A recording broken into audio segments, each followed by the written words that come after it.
Some compare it to a natural African paradise on Italian territory. Some liken it to other prestigious places along the Mediterranean coastline. No, nothing of the sort. Torre Vado is a truly unique place. It may look like someplace else, but it's different. It has its own rich, varied, fascinating identity, just waiting to be discovered.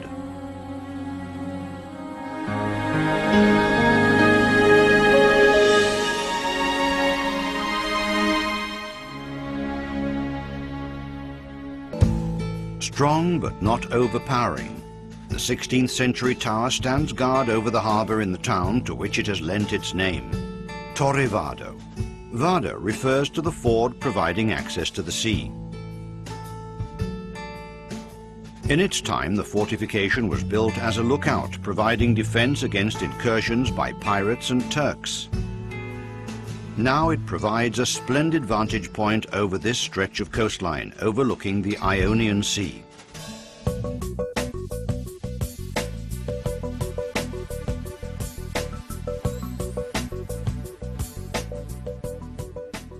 A rolling sea, an unusual, curious, fascinating spectacle. Dozens of freshwater springs gurgling here and there along the rocky coastline. A prelude to the white stretch of sandy beach that takes you there. This is the first surprise that Torre Vado has for us. Here you can easily end up face to face with aquatic birds, attracted by pure, clear, uncontaminated water and good fishing. This strange mix of fresh and salt water was considered a source of health long ago, a belief now being revisited today. The waters are truly healthy here for a number of reasons, at least 3. The water is rich in salt. This fresh yet salty water lightens heavy legs for those who have that problem. We also get beneficial vasoconstriction from the cold, which acts on capillaries. So we can say that's good for you. Third, there's the vascular exercise from the heat of the sun, 37, 38, 39 degrees, that dilates the blood vessels, and from the subsequent vasoconstriction if we immerse ourselves in this cold water.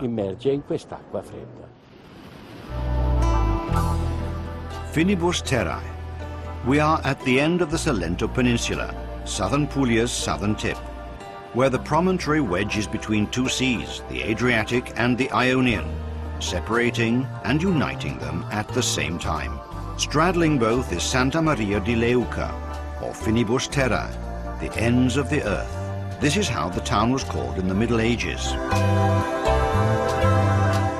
And thus it was known and visited by pilgrims on their path of penitence, coming since the dawn of Christianity to pray at the ancient sanctuary that rose on a temple of Minerva, to be transformed into a fortified palace in the 18th century. For devotees, this holy place was the first step to paradise. And it became an alternative for those unable to visit the Holy Land. It was Jerusalem's rival across the sea. Faith acted as a bridge. You could be over there while still being here.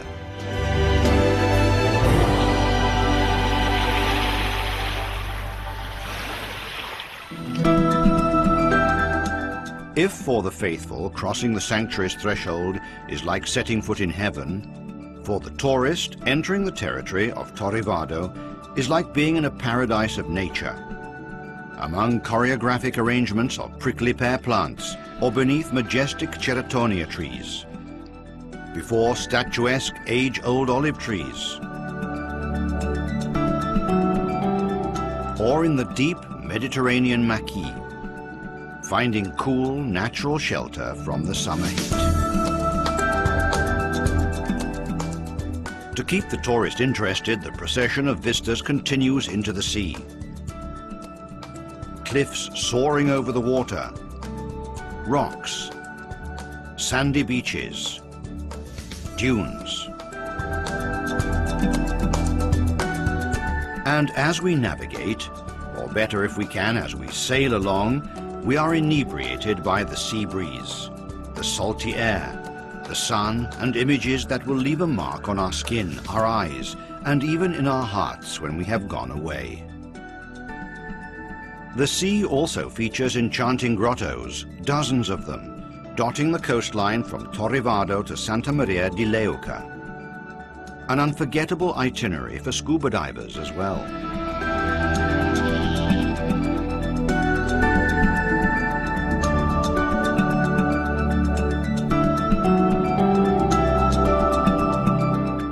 The names are imaginative. Grotto of the Devil, Grotto of the Stable, Grotto of the Giants, Grotto of the Dragon, Grotto of the Three Gates, and so on. And the vision and view of these natural cavities give full rein to fantasy and much more.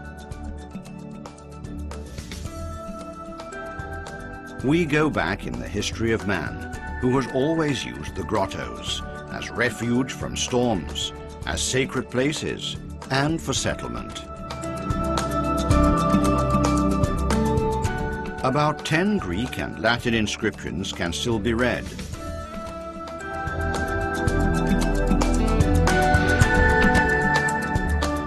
They are found in what may be defined as the marine chapel of the southern Salento, the Grotta Porcinara. It was a highly ancient pagan hypogeum. First Messapian, then Greek, and lastly Latin.